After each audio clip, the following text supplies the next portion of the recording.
I'd been holding my grandfather's brass compass for 20 minutes that morning when the chains started rattling. The smell of pine fog drifted off the lake, mixing with something metallic, the sound of industrial padlocks clicking shut on my family dock. 3 homeowners association members in safety vests were already wrapping heavy chains around my gate posts. Brandon Case, our association president, stood there bald and smug with his regulation folder tucked under his arm. The compass trembled in my palm. "Mike McKennedy," Brandon called out, his voice carrying across the water. "You're in violation of common waterway access codes." I walked down my slope, gravel crunching under my boots.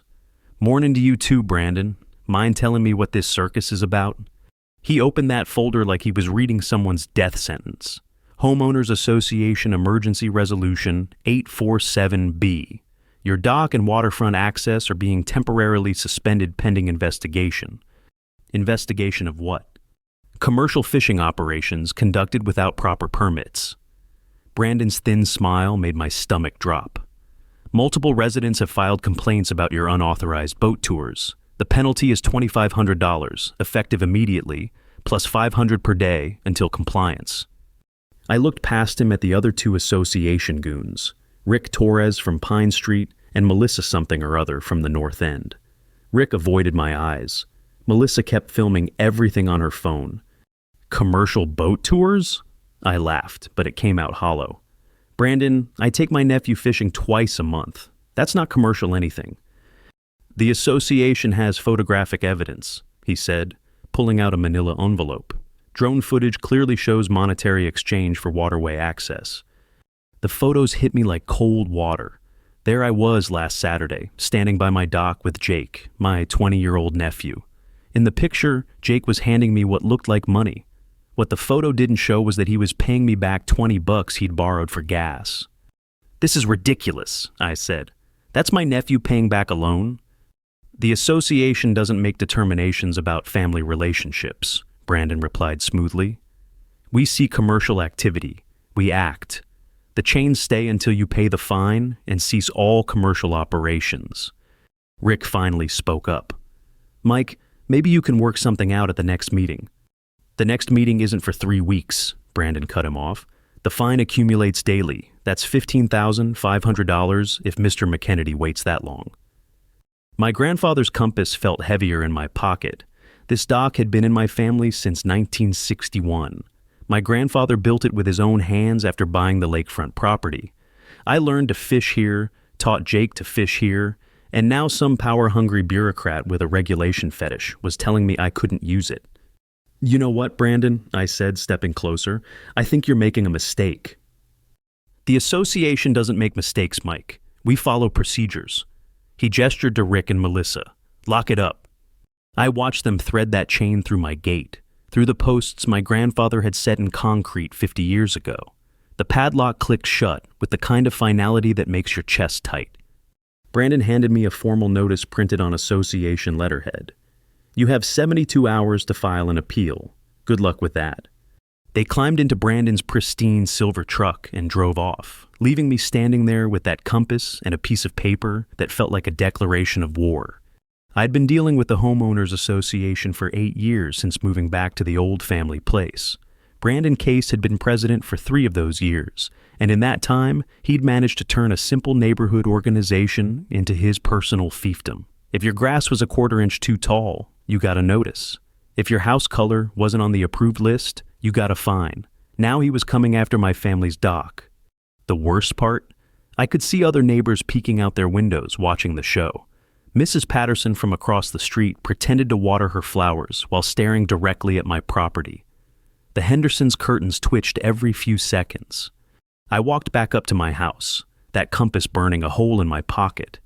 Inside, I spread Brandon's paperwork across my kitchen table.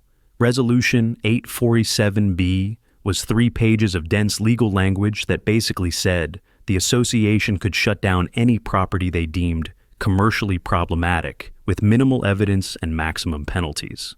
The phone rang. Jake's voice came through, excited about our fishing plans for next weekend. "Uncle Mike, you still good for Saturday? I've got that new lure you wanted to try."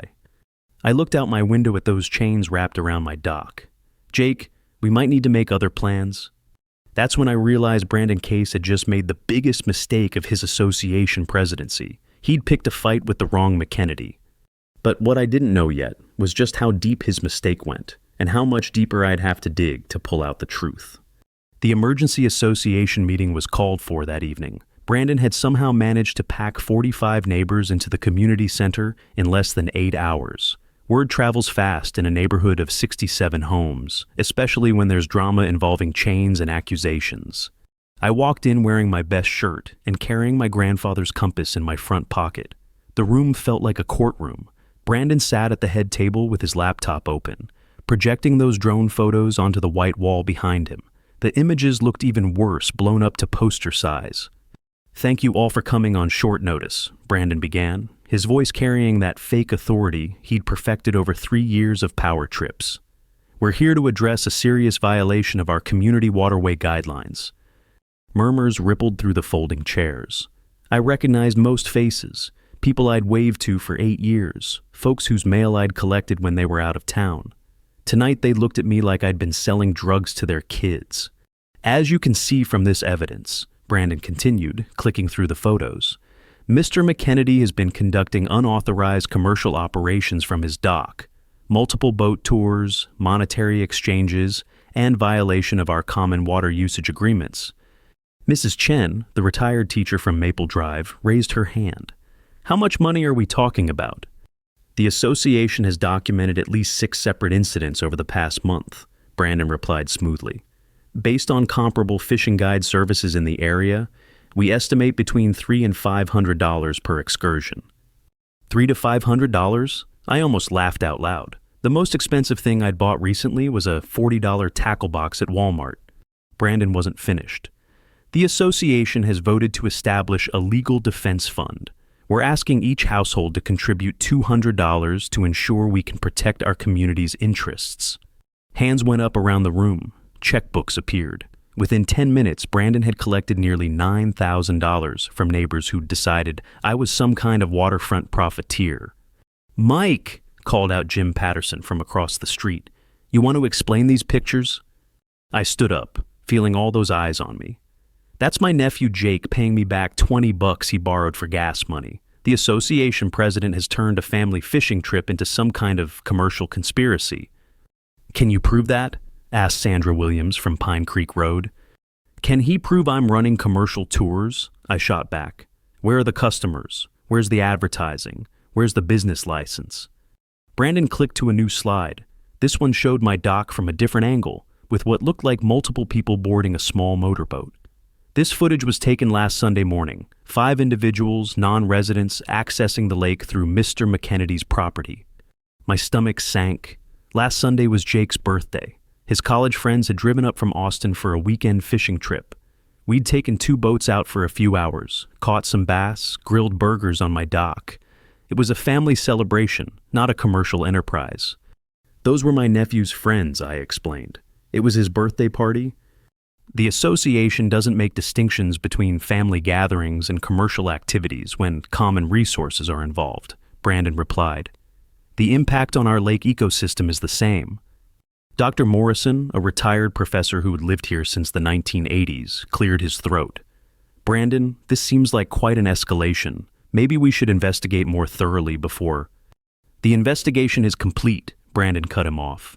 "The evidence speaks for itself. Mr. McKennedy has been profiting from community resources without permission or proper permits." That's when I noticed something that made my blood run cold. Rick Torres, who'd helped chain up my dock that morning, was sitting in the back row taking notes. Not regular meeting notes, detailed notes with timestamps and exact quotes. Like he was building some kind of case file. The meeting wrapped up with a formal vote. 38 neighbors voted to support the association's enforcement action against me. 7 abstained, nobody voted against. As people filed out, I caught fragments of conversations. Always seemed like a loner. Never comes to block parties. Probably been doing this for years. Sandra Williams approached me near the door. "Mike, I've got nothing against you personally, but rules are rules. If everyone started running businesses from their backyards—" "I'm not running a business, Sandra."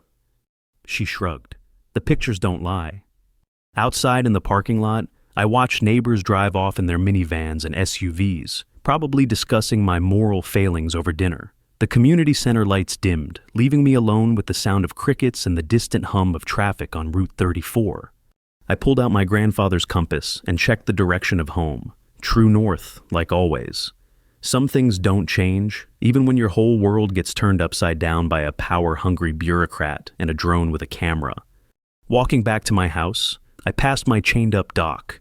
The padlocks gleamed silver in the moonlight, and I could hear small waves lapping against the posts my grandfather had driven into the lake bottom 53 years ago. That's when I made a decision. Brandon Case wanted to play hardball with McKennedy property? Fine. But he'd just declared war on the wrong family, and I had 72 hours to figure out exactly how wrong he was. What I didn't realize was that Brandon's drone footage was about to be the least of my problems. The next morning brought Jake Wilson to my door, 28 years old, nervous energy, clutching a county tablet like his life depended on it. Jake worked as a code enforcement inspector, the kind of job that usually meant checking fence heights and garage sale permits. Today he looked like he'd rather be anywhere else. "Mr. McKennedy, I'm really sorry about this," he started, not making eye contact. "I got a complaint about structural violations on your dock. I have to do an inspection." I poured him coffee while he set up his measuring equipment. Jake had always been a decent kid, helped his grandmother with groceries, never caused trouble. But something was eating at him this morning. "Jake, you know that dock's been there since Kennedy was president, right?" "That's actually the problem," he said, pulling up photos on his tablet. "These are historical aerial shots from the county assessor's office, 1963 to be exact." He showed me a grainy black and white photograph of the lakefront. There was my grandfather's dock, clear as day, extending into the water exactly where it stood now. But something was off about the shoreline in the background. "What am I looking at here?" Jake pointed to the image. "Your dock predates the housing development by 2 years. When Lakeside Estates was platted in 1965, the property boundaries were drawn, assuming the dock belonged to the developer, not to individual homeowners." "Meaning what?" "Meaning your grandfather built that dock before anyone established the common waterway access rules. It's grandfathered in, protected by prior use laws." I set down my coffee cup hard enough to make Jake jump. "Are you telling me Brandon's enforcement action is illegal?" "Not illegal exactly, but..." Jake pulled up another document on his tablet. "Here's where it gets weird. The original county records from 1961 show your grandfather purchased this property with explicit water rights. The deed specifically includes lake access and dock privileges." My heart started pounding. "So Brandon can't touch my dock?" That's what I thought too, but then I found this. Jake swiped to a newer document. 3 months ago, the Homeowners Association filed a boundary dispute with the county. They're claiming your dock extends into community water space. I leaned over his shoulder to read the filing. The language was dense legal gibberish, but the intent was clear. The association was arguing that my family's dock encroached on common area by exactly 0.3 meters. 0.3 of a meter? That's barely a foot. "It doesn't matter how small the encroachment is," Jake explained. "If they can prove it exists, they can force removal of the entire structure. And here's the really weird part. They hired their own surveyor to measure it." "Let me guess, Rick Moles?" "How did you know?" "Lucky guess. What did he find?" Jake's expression darkened. "According to Moles' report, your dock violates the setback requirements by exactly the amount needed to trigger association enforcement powers. The measurements are precise to the centimeter." I walked to my window and stared out at those chains wrapped around my family's dock. "Jake, that surveyor's report, when was it commissioned?" "March 15th. 3 months before Brandon's enforcement action. They've been planning this since spring." Jake nodded grimly. "Gets worse. I pulled the county's original survey records from 1961. Your grandfather's dock was built exactly where the property deed said it should be built. If there's an encroachment now, it means either the shoreline shifted over 60 years or someone's lying about where the boundaries are." That's what I'm thinking. But here's my problem. If I file a report saying the association's complaint is bogus, I'll get fired. Brandon Case has friends in county government. I could see the kid was genuinely torn. Jake needed his job, but he'd stumbled onto something that stunk like week-old fish. What would you do if this was your family's property? Jake was quiet for a long moment. I'd get my own surveyor, someone who doesn't work for the association. Any recommendations? My Uncle Larry runs an independent surveying company out of Cedar Falls. He's expensive, but he's honest, and he doesn't like bullies. I grabbed my phone and called Larry Wilson before Jake could change his mind.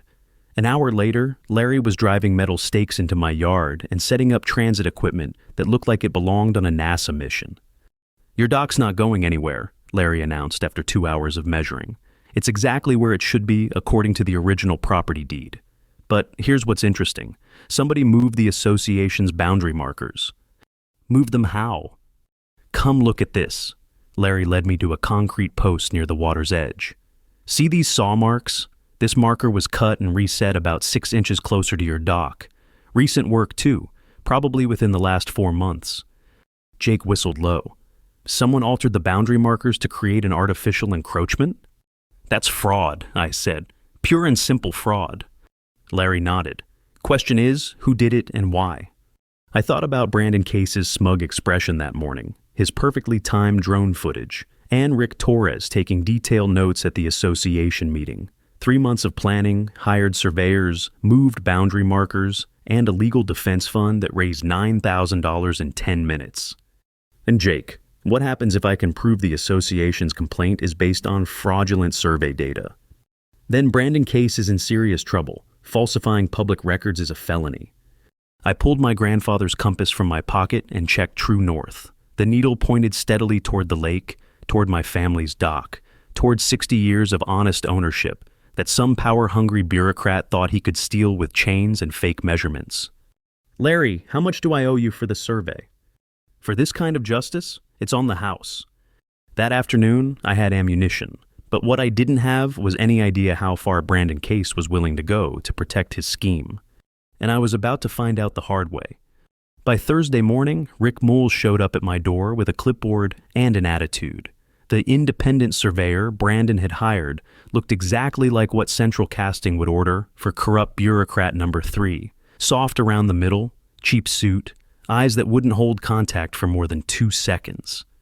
Mr. McKennedy, I need to re-verify my measurements from last week, he announced, like he was doing me some kind of favor. The county requires confirmation surveys when disputes arise. I watched him set up his equipment in exactly the same spots Larry Wilson had used the day before, but Moles's transit was pointed at different reference markers, the ones Larry had identified as fraudulently moved. Find what you're looking for? Moles wiped sweat from his forehead. My original measurements stand. Your dock structure extends 0.31 meters into association common area. The violation is clear and documented. Rick, can I ask you something? When did Brandon Case hire you for this survey? His clipboard slipped from his sweaty hands. That's confidential client information. March 15th, wasn't it? Moole's face went pale. I don't know what you're implying, but my professional integrity is beyond question. I'm not implying anything, Rick. I'm stating facts. You were hired 3 months before any violation was reported. You measured my dock using boundary markers that had been deliberately moved. And now you're doubling down on fraudulent data. You can't prove any of that. I pulled out Larry Wilson's survey report and handed it to him. Actually, I can. Larry found saw marks on your reference markers. Fresh cuts, Rick. Someone moved those posts to create an artificial property line violation. Moles read Larry's findings with hands that shook slightly. When he finished, he looked up at me with something approaching panic. Look, Mr. McKennedy, maybe we can work something out. Surveys can be interpreted different ways. Are you offering to change your report? I'm suggesting that boundary disputes are often resolved through compromise. The association might be willing to accept a reduced penalty if I pay them money to fix their fraudulent complaint. Rick Moles packed up his equipment without another word, but as he loaded his truck, I noticed him making a phone call. Short conversation, lots of nervous nodding on his end. 2 hours later, Bill Costas from County Environmental Enforcement knocked on my door. Bill was built like an ex-linebacker who'd spent too many years behind a desk, with the kind of permanent scowl that came from dealing with other people's problems all day. Got a complaint about illegal water discharge from your property, he announced, consulting his tablet. Anonymous tip says you've been dumping untreated waste into the lake. I almost laughed. Bill, the only thing that goes into the lake from my property is rainwater from my roof gutters. Mind if I take a look around? He spent 40 minutes photographing everything, my dock, my gutters, even my garden hose. When he found my storm drainage pipe, the one that carried runoff from my driveway into the lake, his expression changed. "This is a problem," he said, snapping photos of the drain outlet. "Discharge permit?" "Bill, that's rainwater. It's been draining the same way since my grandfather built this house." New regulations went into effect last month. All lake discharge requires environmental impact assessment and permittance through County Environmental Services. He wrote me a citation on the spot, $500 for unpermitted water discharge, plus a cease and desist order requiring immediate disconnection of my storm drainage system. You've got 72 hours to cap that drain or face additional penalties of $200 per day. After Bill left, I called Larry Wilson. "Larry, something's not right here. 2 inspectors in one day, both finding violations that didn't exist yesterday." "Mike, I've been surveying in this county for 30 years. What you're describing sounds like coordinated harassment. Someone's using the system to pressure you." That evening, I drove to Murphy's Bar on Route 34 to think. Murphy's was the kind of place where nobody bothered you if you wanted to drink beer and stare at the lake through dirty windows. But tonight, the bar was buzzing with conversation that stopped when I walked in. "Evening, Mike," said Tommy Green from behind the bar. Tommy had been serving drinks to half the county for 15 years. If gossip was currency, Tommy would own 3 states. Usual spot at the end of the bar was empty, but I could feel eyes on me from the other customers. Conversations resumed in whispers after I sat down. "Beer and a question, Tommy." "Shoot." "What's the word on my association troubles?" Tommy drew a pint and slid it across the scarred wood. "Word is, you've been running some kind of fishing guide service without permits. People are saying you made thousands of dollars while the rest of the neighborhood follows the rules." "Tommy, you know me. Do I seem like someone who'd run an illegal business?" "Nope. But I know Brandon Case too, and he's got half the county believing you're some kind of lakefront criminal." I sipped my beer and thought about fraudulent surveys, move boundary markers, and environmental violations that appeared overnight. "Tommy, what do you know about Brandon's construction company?" "Case Development? Pretty successful operation. Brandon's built maybe 30 houses in the county over the past 5 years." "What kind of houses?" High-end stuff, lakefront properties mostly. Sells them to city folks looking for vacation homes." I almost choked on my beer. "Lakefront properties?" "Yeah, he's got a whole development plan for the North Shore, calling it Premium Lakeside Estates or something like that." The pieces started clicking together in my head. Brandon Case wasn't just the association president. He was a real estate developer with a vested interest in lakefront property. And my family's dock, with its grandfathered water rights, sat right in the middle of his potential development zone. "Tommy, when did Brandon start talking about this development?" "It's been maybe 6 months since he first mentioned it. Why?" I finished my beer and left a $10 tip. "Just curious." Driving home, I realized Brandon Case hadn't targeted my dock because of association rules or community standards. He'd targeted it because my property rights were standing in the way of a development project worth millions of dollars. But as I pulled into my driveway, I saw something that made my blood freeze. A county sheriff's cruiser sat in front of my house, emergency lights flashing red and blue against my windows. Deputy Martinez was waiting on my porch with a manila envelope in her hands, and the expression on her face told me Brandon Case was done playing games. Deputy Martinez handed me the envelope like she was delivering a death certificate. "Mr. McKennedy, I'm serving you with a temporary restraining order. You're prohibited from accessing your dock or waterfront property pending resolution of ongoing legal proceedings." The papers inside made my hands shake. Brandon Case, acting as Homeowners Association president, had petitioned the county for emergency injunctive relief. He claimed I was willfully destroying community property and posed an imminent threat to neighborhood safety. "Deputy, this is my family's property. My grandfather built that dock in 1961. "Sir, I'm just serving papers. You'll need to take this up with the court." She pointed to a section highlighted in yellow. "Any violation of this order is considered contempt of court. That's 30 days in county jail. After she left, I sat on my porch steps holding those legal documents and my grandfather's compass. The restraining order was dated yesterday, filed before Rick Moles showed up, before Bill Costas cited me for stormwater drainage. Brandon had orchestrated this entire sequence like a chess master moving pieces across a board. My phone rang. Carol Case's voice was barely a whisper. "Mike, I need to talk to you, but not at your house. Meet me at the old boat launch on Cedar Creek Road in 20 minutes. Carol Case had been married to Brandon for 15 years, but I'd never heard her say more than hello at neighborhood gatherings. She was small, quiet, the kind of woman who kept household budgets and stayed out of her husband's business dealings. Tonight she looked like she hadn't slept in weeks. "I brought you something," she said, handing me a thick folder. "Brandon doesn't know I copied these." The documents inside made my stomach drop. Financial records showing Brandon's construction company had borrowed $2.3 million for his premium lakeside estates development. The loan was secured against projected property values that included full lakefront access and premium water frontage. But the real shock was the timeline. Brandon had signed the development contract 6 months ago, long before any complaints about my dock. The project required controlling water access for 12 properties along the North Shore, including mine. "Carol, why are you showing me this?" "Because what he's doing is wrong." Her voice cracked slightly.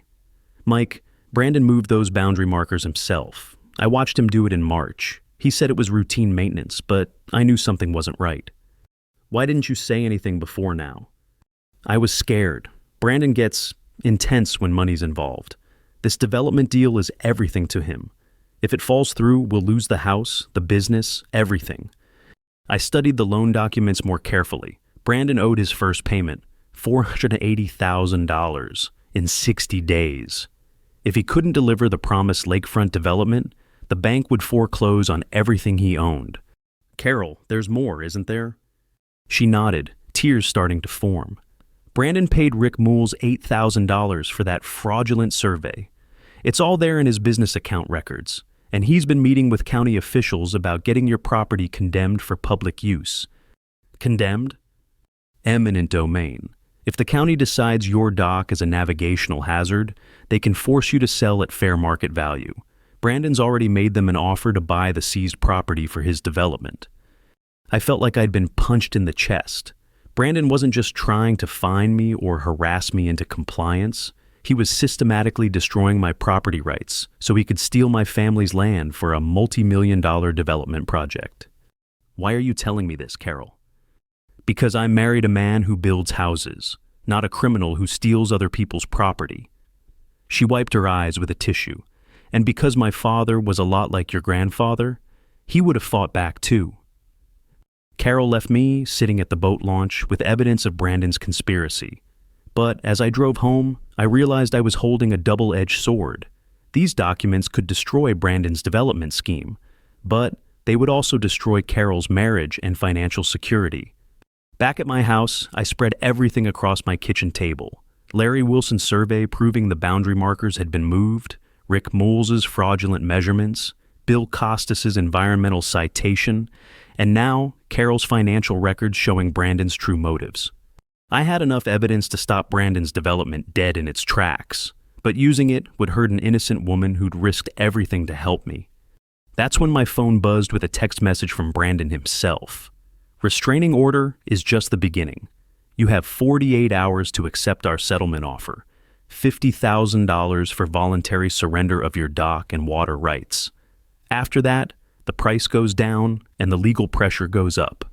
I looked out my window at my chain dock, thinking about my grandfather's hands building those posts, about Jake learning to fish from that same spot, about 63 years of McKennedy family history that Brandon Case thought he could buy for $50,000. I typed back a single word: no. His response came immediately: "Your choice, but tomorrow you'll wish you'd taken the money." I set my phone down and picked up my grandfather's compass. The needle pointed true north, toward the lake, toward a fight I wasn't sure I could win. But what Brandon didn't know was that he'd just made his biggest mistake yet. Because Carol's evidence hadn't just shown me his crimes, it had shown me exactly how to destroy him. and tomorrow morning I was going to start. Friday morning brought Bill Costas back to my door, but this time he wasn't alone. A municipal truck idled in my driveway, while 3 county workers unloaded orange cones and yellow tape. "Sorry about this, Mike," Bill said, not looking sorry at all. "Emergency order from the county health department. Your storm drainage system poses an immediate threat to lake water quality. We're here to cap it." I watched them jackhammer up my driveway to reach the drainage pipe. 60 years of rainwater management destroyed in 20 minutes. The repair bill would run at least $5,000. Money I didn't have, while paying legal fees to fight Brandon's restraining order. "Bill, this is harassment and you know it." He shrugged. "Just following orders. You want to complain? Take it up with environmental services." As the county crew finished destroying my drainage system, I noticed Rick Moles' surveying truck parked across the street. He was photographing the work, documenting every broken piece of concrete, like evidence for some future legal proceeding. That afternoon, I called an emergency meeting with Larry Wilson and Jake from Code Enforcement.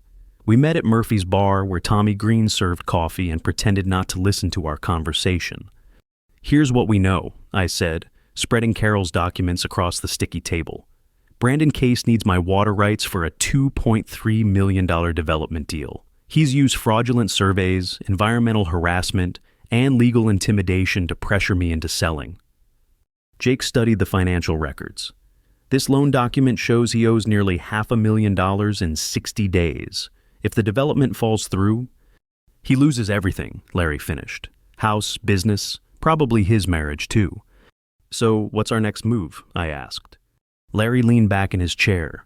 "Mike, you could take this evidence to the county prosecutor tomorrow. Brandon would be facing multiple felony charges: fraud, conspiracy, maybe racketeering if we can prove he bribed other officials.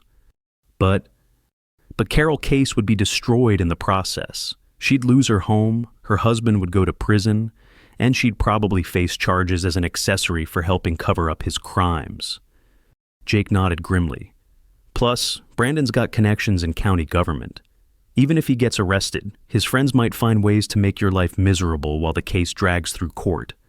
I thought about Carol's tears, her whispered confession about watching Brandon move those boundary markers. She'd risked everything to give me the truth, and using it to destroy her life felt like another kind of crime. There's gotta be another way. Tommy Green cleared his throat from behind the bar. "Maybe there is." We looked at him. Tommy wiped glasses with practiced efficiency, but his eyes were sharp with the kind of intelligence that comes from listening to other people's problems for 15 years. "Brandon Case isn't the only developer in this county," Tommy said, "and from what I hear, he's made enemies with some pretty powerful people." "What kind of enemies?" "Marcus Webb owns Webb Construction, Brandon's biggest competitor. They've been undercutting each other on projects for 2 years. Marcus would love to see Brandon fail." Larry raised an eyebrow. "Tommy, what are you suggesting?" "I'm suggesting that if Marcus Webb knew about Brandon's financial problems, he might be interested in making a competing offer for that Lakefront development site. A legitimate offer through proper channels." I started to see where Tommy was heading. If Webb offers the bank a better deal, Brandon's loan gets called in early, project collapses, no more pressure on Mike's property. Jake looked skeptical. "That's assuming Webb wants to get involved in someone else's development project." Tommy smiled. "Webb's been trying to get into lakefront development for 3 years. The county keeps blocking his applications because Brandon has political connections. If Webb could prove Brandon's been using fraud and corruption, the county would have to approve Webb's projects instead," I finished. It was elegant in its simplicity. Instead of destroying Brandon with criminal charges, we'd let his competitor destroy him through legitimate business competition. Carol would be protected, Brandon would lose his development deal, and my property rights would be safe. "Tommy, how do we contact Marcus Webb?" "Leave that to me. He drinks here every Friday night after work. Give me 2 hours." While we waited, I drove home to find another surprise waiting in my mailbox. A letter from Lakeside Title and Escrow offering to purchase my property for fair market value, $127,000 for land and house. No mention of dock or water rights. The return address listed Brandon Case as the buyer's representative. I called the title company. "This is Mike McKennedy. I received your purchase offer today. Can you tell me who's making this offer?" I'm sorry, sir, but that's confidential client information. However, I can tell you the offer expires at 5 p.m. today. After that, the buyer will pursue other acquisition methods.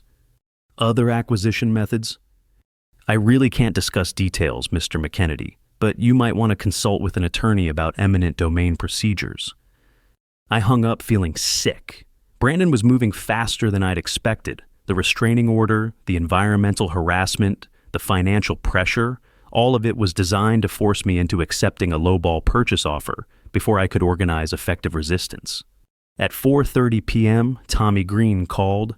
Marcus Webb wants to meet with you tonight, 8 o'clock at his office on Industrial Road. And Mike, bring all those documents Carol gave you. Webb's very interested in Brandon's financial situation. I spent the next 3 hours preparing for the most important business meeting of my life. But as I gathered Carol's evidence and my grandfather's original property deed, I realized I was about to make a deal that would save my dock while potentially destroying my neighbor's life. The compass needle still pointed true north, but for the first time in my life, I wasn't sure which direction that was anymore. Marcus Webb's office looked like a war room. Construction blueprints covered every wall, project timelines stretched across whiteboards, and a scale model of his proposed Cedar Lake development dominated a conference table built for 12 people. Webb himself was nothing like Brandon Case. Where Brandon was soft and political, Marcus was steel and concrete. Calloused hands, direct eye contact, the kind of man who'd built his first house with his own crew and never forgot where he came from. Mr. McKennedy, Tommy Green tells me you've got problems with Brandon Case. I spread Carol's financial documents across his conference table. More than problems, Brandon's been running a systematic fraud operation to steal my property for his development project. Webb studied the loan agreements with the focused intensity of someone who understood construction financing. $2.3 million for premium lakeside estates. I remember when this project got county approval. My company was never allowed to bid on it. Brandon has political connections. Brandon has been bribing county officials for 3 years, Webb corrected. The question is whether you're willing to help me prove it. For the next hour, we built a strategy. Webb would contact Brandon's lender with evidence of fraudulent survey data and boundary manipulation. When the bank discovered their lakefront development was built on stolen property rights, they'd demand immediate loan repayment. Brandon doesn't have $480,000 sitting in his checking account, Webb explained. When this loan gets called, Case Development goes into bankruptcy within 48 hours. What about my restraining order? My environmental citations? Those disappear when Brandon loses his political influence. County officials won't risk their careers protecting a developer who can't pay his bills. It should have felt like victory. Brandon's scheme would collapse, my dock would be safe, and justice would prevail through legitimate business competition instead of criminal prosecution. But something was eating at me. Marcus, what happens to Carol Case when Brandon's company fails? Webb's expression hardened. That's not my problem. She married a criminal. She deals with the consequences. She's the one who gave me the evidence to stop him. Then she should have thought about that before she helped him commit fraud for 6 months. I picked up my grandfather's compass and watched the needle find true north. Carol Case was going to lose everything. Her house, her marriage, her financial security, because she'd done the right thing by helping me. Marcus, I need to make a condition on our deal. What kind of condition? When Brandon's loan gets called, I want you to offer Carol Case a job. Administrative position, decent salary, enough to rent an apartment and start over. Webb laughed harshly. You want me to hire the wife of my biggest competitor?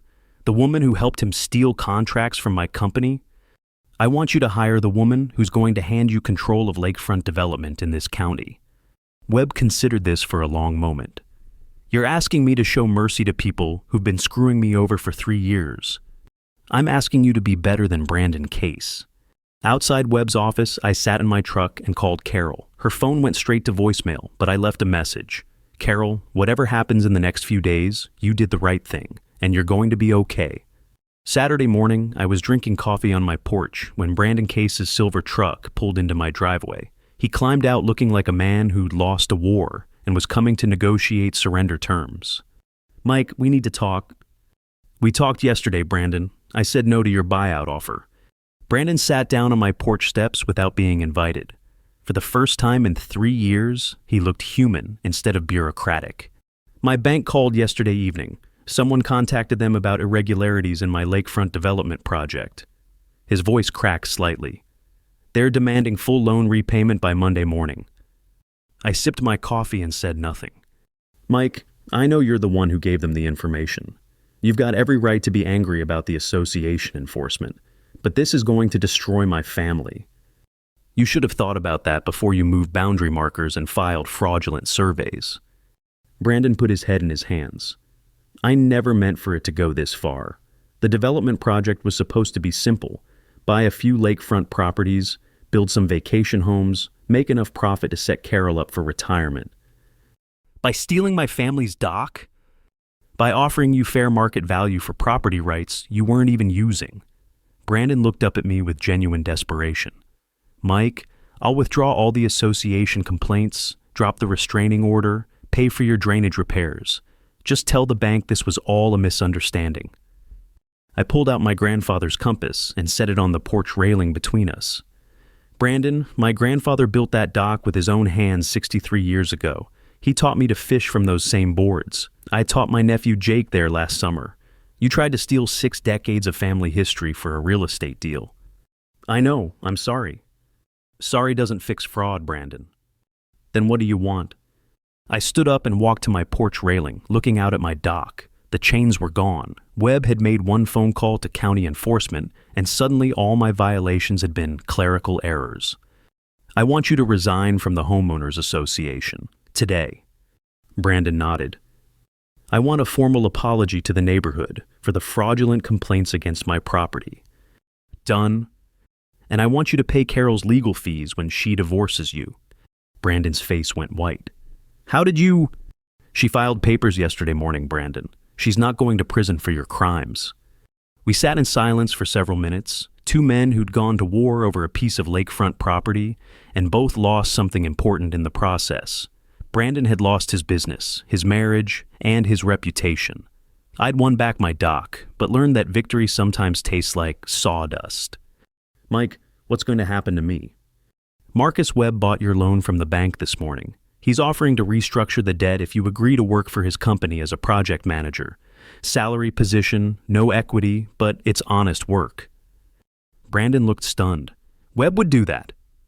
Apparently, he needs someone who understands county permitting processes, even if that someone made some bad choices recently.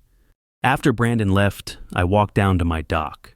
The afternoon sun made the lake water shimmer like liquid copper, and a light breeze carried the scent of pine needles and autumn leaves. I pulled out my grandfather's compass one more time. The needle pointed true north, just like it had for 63 years. Some things don't change, even when everything else falls apart and gets rebuilt. My phone buzzed with a text from Jake. Uncle Mike, still good for fishing next weekend? I typed back, absolutely. Bring your college friends if you want. We've got plenty of room. For the first time in weeks, I felt like I could breathe again. My dock was safe, my property rights were secure, and the McKennedy family would keep fishing these waters for another generation. But the real victory wasn't keeping my dock. It was learning that sometimes the right choice isn't the easy one, and sometimes protecting your family means protecting your enemies' families too. I'd saved my grandfather's dock, but more importantly, I'd found a way to do it without losing my grandfather's values. The compass needle held steady on true north, pointing toward home.